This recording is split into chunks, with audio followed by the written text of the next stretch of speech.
இன்றும் பலவேறு முக்கியமான அவசியமான உபயோகமான செய்திகளுடன் நாங்கள் உங்களுடன் இணைந்திருக்கின்றோம். கணேசன் குரலுடன் தொடர்ந்தும் இணைந்திருங்கள். தொடர்ந்தும் கணேசன் குரலுடன் இணைந்து உபயோகமான பிரயோசனமான பயனுள்ள பல அறிவியல் சம்பந்தமான செய்திகளில் நீங்கள் அறிய இருக்கின்றீர்கள். எனவே 38 துப்பாக்கிதாரிகள் கைது, 1884 துப்பாக்கிகள் மீட்பு என்று சொல்லி போலீஸ் ஊடக பேச்சாளர் எஃப்யூ ஃபூட்லர் ஒரு அதிர்ச்சி தகவலை தெரிவித்திருக்கின்றார். அதாவது இதுவரை 38 துப்பாக்கி சூட்டு சம்பவங்களுடன் சம்பந்தப்பட்ட குற்றவாளிகளை தாங்கள் கைது செய்திருக்கிறோம் என்று சொல்லியும் 1884 துப்பாக்கிகள் மீட்கப்பட்டிருக்கிறது என்று சொல்லி ஒரு அதிர்ச்சியான செய்தியை தெரிவித்திருக்கின்றார். இதுவரை எந்த ஒரு அரசாங்கத்திலும் இவ்வாறான சம்பவங்கள் இடம்பெறுவதில்லை. மற்ற பாராளுமன்றத்தில் நடந்த இது சம்பந்தமான ஒரு விரிவான விளக்கத்தை நாங்கள் பிறகு பார்ப்போம். அடுத்தது பாராளுமன்ற சமையல் அறையில் நிகழ்ந்த ஒரு பாரதூரமான பிரச்சனை பற்றி அமைச்சர், அதாவது பாராளுமன்ற சபாநாயகர் ஜெகத்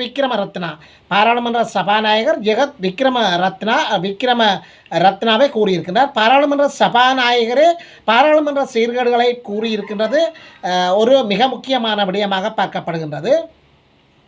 எலிகள் மற்றும் கரப்பான் பூச்சிகளின் தடயங்கள் மற்றும் உணவுக்கு உட்கொள்ள முடியாத அளவுக்கான உணவு வகைகள் மற்ற உடைந்த தரைகள் அவ்வாறான, அதாவது சீர்கேடாக பாராளுமன்ற உணவகம் காணப்படுவதாகவும் 40 ஆண்டு காலமாக பின்பற்றப்பட்டு வந்த நடைமுறைகள் தான் இப்பொழுதும் தொடர்கிறது என்று சொல்லியும் இது சம்பந்தமாக இதுவரை காலமும் PHI என்று சொல்கின்ற சுகாதார பரிசோதகர்களையும் மற்றும் சுகாதார அதிகாரிகளை எவரையும் விட்டு இந்த பாராளுமன்றத்தினுடைய சுகாதார நடைமுறைகளை கண்காணிப்பதற்கு எந்த நடவடிக்கையும் எடுக்கவில்லை.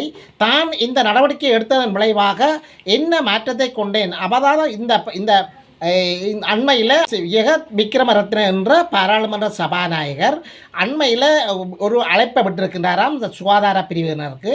பாராளுமன்றத்தினுடைய உணவு சமையல் அறையினுடைய தரத்தை பரிசோதிக்குமாறு, அவ்வாறு தரத்தை பரிசோதித்தவர்கள் வெளியிட்ட ஒரு அதிர்ச்சி தகவல்கள் இதுவரை பத்திரிகையில் வெளிவரவில்லை என்று சொல்லி கூறுகின்றார். இது இன்னும் ஒரு சில நாட்களில் தான் பத்திரிகையில் வெளிவரும் என்று கூறுகிறார். அது அதிர்ச்சி தகவல்கள் பற்றி நாங்கள் பிறகு பார்க்க இருக்கின்றோம். 2025 3708 விபத்துக்கள் இடம்பெற்றதாகவும் 2025ஆம் ஆண்டில் மட்டும் 3708 விபத்துக்கள் இடம்பெற்றதாகவும் 1960 பேர் உயிரிழந்தனராகவும் இந்த விபத்துக்கள் தொடர்பான தகவல்களை வெளியிட்ட ஒரு போலீஸ் பேச்சாளர் கூறியிருக்கின்றார். போதை மாத்திரைகளுடன் யாழ்ப்பாணத்தில் ஒரு பிரதேசத்தில் 3 இளைஞர்கள் பிடிபட்டிருக்கின்றார்கள் என்று சொல்லி கூறுகின்றார்.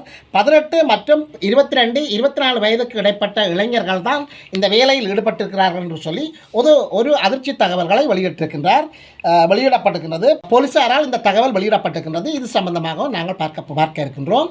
ஐநா சபையில் 79வது கூட்டத்தொடரில் அமர்வின் போது ஐநா பொதுச்சபையில் 79வது அமர்வில் ஜனாதிபதி அனுரா குமார திசாநாயக்க இந்த மாதம் 24ஆம் தேதி உரையாற்றப் போகிறார். அது எந்த வகையான உரை என்று நாங்கள் பார்க்க போகின்றோம்.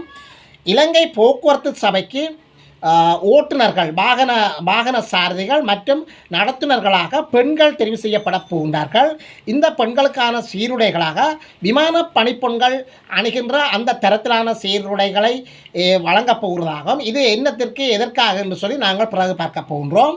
அரச ஊழியர்களுக்கான சம்பள உயர்வு இந்த 2026ஆம் ஆண்டு தான் இந்த அரச ஊழியர்களுக்கான சம்பள உயர்வு வழங்கப்படும் என்று சொல்லியும் இது அடுத்த வருடம் முதல் மாதம் ஜனவரி மாதம் இந்த சகல அரசாங்க ஊழியர்களுக்குமான சம்பள உயர்வு வழங்கப்பட உள்ளதாகவும் அதற்கான நடவடிக்கைகள் ஜனாதிபதியால் மேற்கொள்ளப்பட்டு வருவதாகவும் பிமல் ரத்நாயக்கா என்ற ஒரு அமைச்சர் கூறியிருக்கின்றார். இது சம்பந்தமான விவரத்தை நாங்கள் பிறகு பார்க்க போகின்றோம்.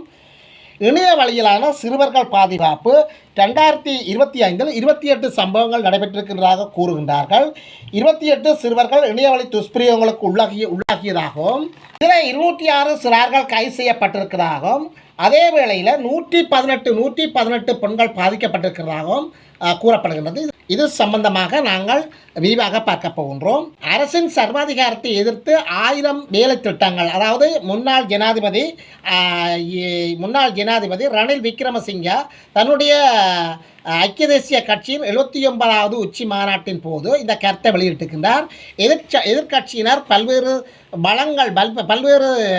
பலம் பொருந்தியவர்களாக இருக்கின்றார்கள். இவர்கள் 1000 வேலை திட்டங்களை மேற்கொள்ளப்பட வேண்டும், 1000 போராட்டங்களை முன்னெடுக்கப்பட வேண்டும், 1000 சத்தியாகிரகங்களை இருக்க வேண்டும் என்று சொல்லியிருக்கிறார். இது சம்பந்தமான ஒரு விரிவான செய்தியை நாங்கள் பார்க்க போகின்றோம். நமது கணேசன் குரல் செய்திகளுடன் இணைந்திருங்கள்.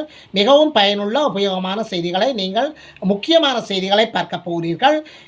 கணேசன் குரல் செய்திகளுடன் இணைந்திருக்கின்ற உங்கள் அனைவருக்கும் எமது இனிய வணக்கங்கள். மறக்காமல் லைக் பண்ணுங்கள், ஷேர் பண்ணுங்கள், கமெண்ட்ஸ் பண்ணுங்கள்.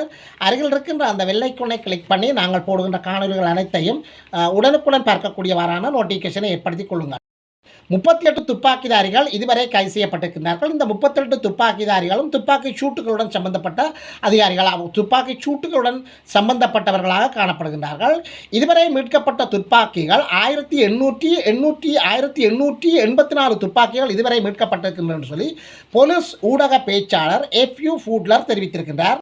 துப்பாக்கி சூடு நடத்தியவர்களை கைது செய்திருக்கின்றார்கள். இதைவிட 27 மோட்டார் சைக்கிள் ஓட்டுநர்களை கைது செய்திருக்கின்றார்கள். இந்த துப்பாக்கிதாரிகளை ஏற்றி கொண்டு அவர்களுக்கு உதவி செய்த மோட்டார் வாகனங்கள் மற்றும் அந்த மோட்டார் வாகனங்களினுடைய உரிமையாளர்கள் 27 பேரை கைது செய்திருக்கின்றார்கள்.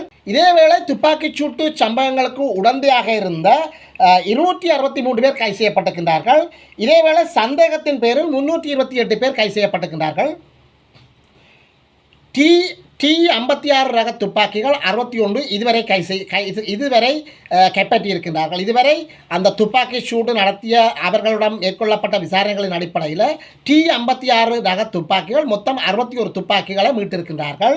பிஸ்டல்கள் 62 எடுத்திருக்கின்றார்கள். ரிவால்வர்கள் 4 மற்றும் ஏனைய துப்பாக்கிகள் 1821 ஆகிய ஆயுதங்களை இதுவரை கைப்பற்றியிருக்கின்றார்கள். இதேவேளை 2025ஆம் ஆண்டு காலப்பகுதி இதுவரையான காலப்பகுதியில் 51 லட்சம் பேர் போலீசாரால் சோதனைக்கு உட்படுத்தப்பட்டிருக்கின்றார்கள் என்று சொல்லியும் இதில் 1,04,602 பேர் சந்தேகத்தின் பேரில் கைது செய்யப்பட்டிருக்கின்றார்கள் என்று சொல்லியும் இதில் 4,630 பேர் குற்றங்களுக்காக நேரடியாக தொடர்புடையவர்களாக அடையாளம் காணப்பட்டிருக்கின்றார்களாகவும் இந்த சோதனை நடவடிக்கைகள் 955 கிலோகிராம் கொரோயின் மற்றும் 1422 கிலோகிராம் ஐஸ் போதை, 471 கிலோகிராம் ஜூஸ், 29 கிலோகிராம் கொக்கையின், 13,773 கிலோகிராம் கன்ஷா, 3.5 மில்லியன் போதை மாத்திரைகள் கைப்பற்றப்பட்டுள்ளதாக போலீஸ் ஊடக பேச்சாளர் வூட்லர் மேலும் தெரிவித்திருக்கின்றார்.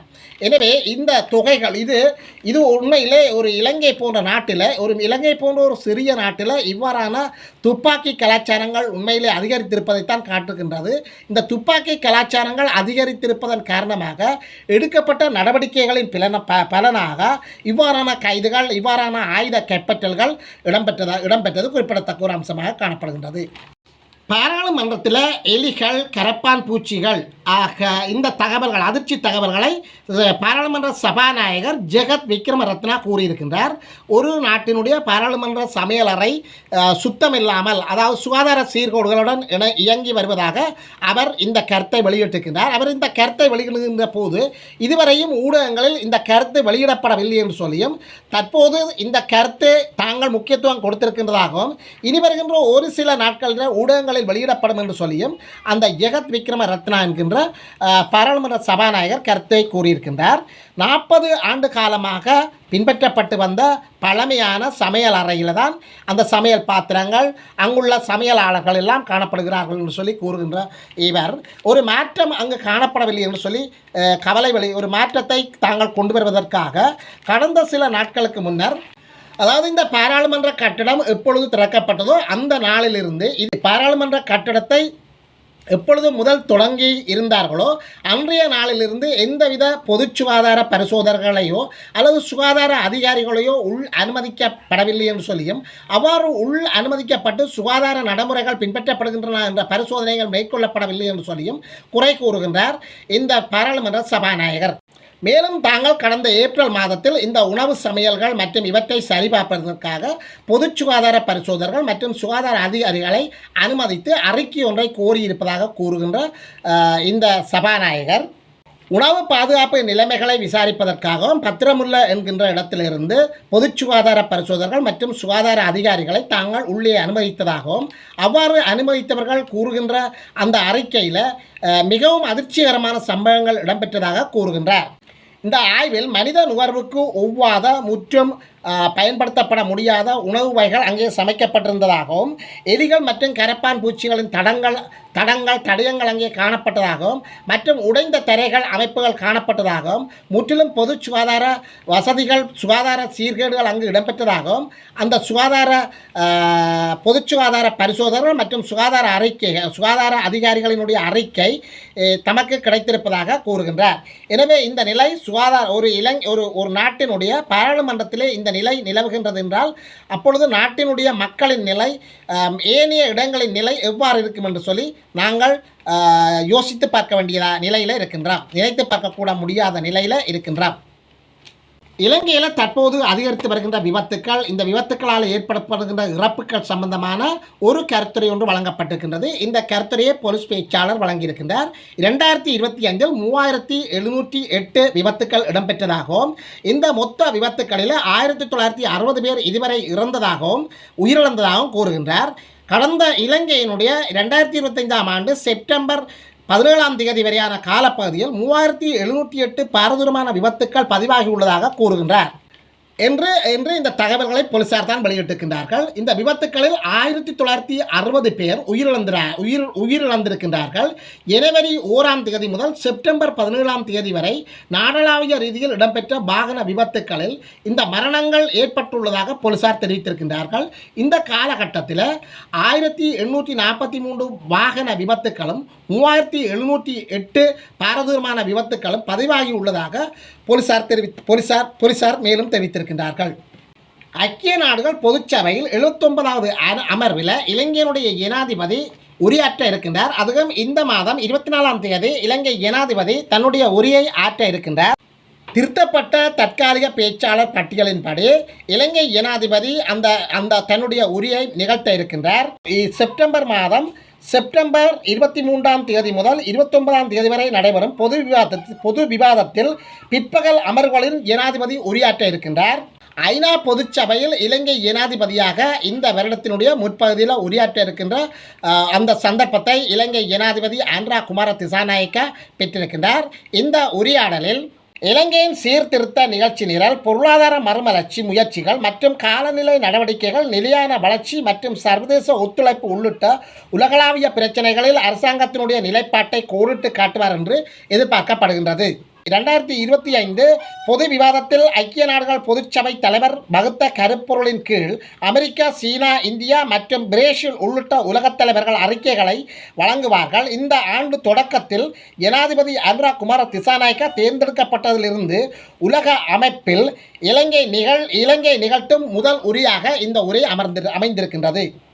விமான பணிப்பொன் சீருடைகள் தற்போதைய விமான பணிப்பொன் தரத்திலான விமான பணிப்பொன்கள் அணிகின்றது போன்ற ஒரு தர சீருடைகளைத்தான் இலங்கை போக்குவரத்து சபையினுடைய பொன் பணியாளர்கள், அதாவது சாரதிகள் மற்றும் நடத்துனர்கள் என்று சொல்லி தற்போது இவர்களை அந்த வேலைக்கு அமர்த்தும் திட்டம் நடைமுறைக்கு வந்திருக்கின்றது. அந்த வேலைக்கு அமர்த்துவதற்கான அவர்களுடைய நேர்முக பரீட்சைகள் தற்போது நடைபெற்று வருகிறதாகவும் இவர்களுக்கான சீருடைகள் விமான பணிப்பொன்களின் சீருடைகளை ஒத்த நிலையில் காணப்படுவதாகவும் இது எதற்கென்று சொல்லி பார்க்கின்ற போது இலங்கையினுடைய போக்குவரத்து சபையை கவர்ச்சிகரமாக மாற்றுவதற்காக ஒரு கவர்ச்சிகரமான போக்குவரத்து துறையாக இந்த துறையை இருக்கிறதுக்கு இந்த விமான பணிப்பொன்களின் உடை சாதகமாக இருக்கும் என்று சொல்லி கருத்து வெளியிடப்பட்டிருக்கின்றது.